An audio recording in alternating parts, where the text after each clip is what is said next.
প্রতি 4 বছর পর পর আসে লিপ ইয়ার। 365 দিনে বছর হলেও লিপ ইয়ারে বছর হয় 366 দিনে। বাড়তি একটা দিন যোগ হয় ফেব্রুয়ারি মাসে। তাই প্রতি বছর 28 দিনে ফেব্রুয়ারি হলেও লিপ ইয়ারে ফেব্রুয়ারি আসে 29 দিনে। যদিও এই তারিখে যারা জন্মগ্রহণ করেন তাদের জন্য কিছুটা দুঃখের বিষয়, তারা প্রকৃত জন্মদিন পালন করতে পারেন প্রতি 4 বছর পর পর। কিন্তু জানেন কি, ইতিহাসের ক্যালেন্ডারে একবার 30 ফেব্রুয়ারি যোগ করতে হয়েছিল। একটি ডাবল লিপ ইয়ারের অংশ হিসেবে 1712 সালের ক্যালেন্ডারে 30 ফেব্রুয়ারি যুক্ত করেছিল সুইডেন। ফলে 30 ফেব্রুয়ারিতে যারা জন্মগ্রহণ করেছিলেন তারা জীবনে আর সত্যিকারের জন্মদিন উদযাপন করতে পারেননি। কিন্তু কেন 30 ফেব্রুয়ারি পালন করেছিলেন তারা, চলুন জেনে নিই। রোমান সম্রাট জুলিয়াস সিজার আলেকজান্দ্রিয়ান জ্যোতির্বিজ্ঞানী সোসিজেনাসকে রোমান ক্যালেন্ডারের একটি বিকল্প তৈরি করতে আদেশ দেন, যে ক্যালেন্ডার সূর্যের চারিদিকে পৃথিবী ঘোরার সাথে মিলবে এবং বাস্তবতার সাথে হবে সামঞ্জস্যপূর্ণ। কারো কারো মতে পৃথিবী সূর্যকে একবার প্রদক্ষিণ করতে কাটায় 365 দিন সময় নেয় না। এতে 365 দিনের সাথে 5 ঘন্টা 48 মিনিট এবং 56 সেকেন্ড বেশি সময় নেয়।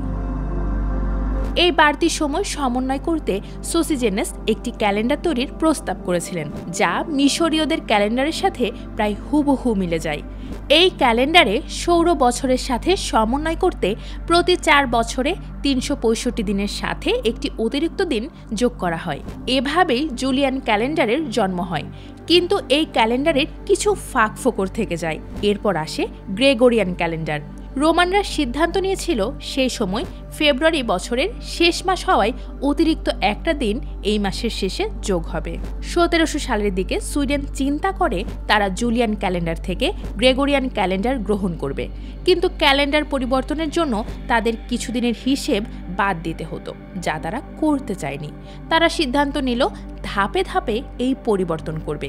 এজন্য 1700 থেকে 1740 সালের মধ্যে লিপ ইয়ার বাদ দেবে, মানে তাদের ফেব্রুয়ারি 28 দিনেই হবে। তারা টানা 40 বছরের জন্য ফেব্রুয়ারির লিপ দিনগুলো এভাবেই এড়িয়ে যায়, যাতে আস্তে আস্তে জুলিয়ান ক্যালেন্ডারের সঙ্গে ব্যবধান কমে আসে। কিন্তু সমস্যা দেখা দিল যুদ্ধ বাঁধার পর। যুদ্ধ শুরুর কারণে কারো এই লিপ ইয়ার বাদ দেওয়ার কথা মাথায় থাকলো না। 1704 এবং 1708 সালে লিপ ইয়ার ভুলক্রমে পালন করে ফেলে তারা। এই গড়মিল ঠিক করতে সুইডেন 1712 সালে লিপ ইয়ারের পরিবর্তে এক বিশেষ ডাবল লিপ ইয়ারের ঘোষণা করে, যেখানে ফেব্রুয়ারি 30 দিন ছিল। সুইডেন তাদের এই পরিকল্পনা ছেড়ে দেয় 1753 সালে। সরাসরি গ্রেগরিয়ান ক্যালেন্ডারে চলে যায় তারা, যদিও এজন্য তাদের বছরে 10 দিন একসাথে ক্যালেন্ডার থেকে বাদ দিতে হয়েছিল। এরপর 30 ফেব্রুয়ারি যারা জন্মগ্রহণ করেছিলেন তাদের জন্মদিন পালনের বিষয়ে কি হয়েছিল তা জানা যায়নি। তবে তারা যে কোনোদিনই সত্যিকারের জন্মদিন উদযাপন করতে পারেনি তাতে কোনো সন্দেহ নেই।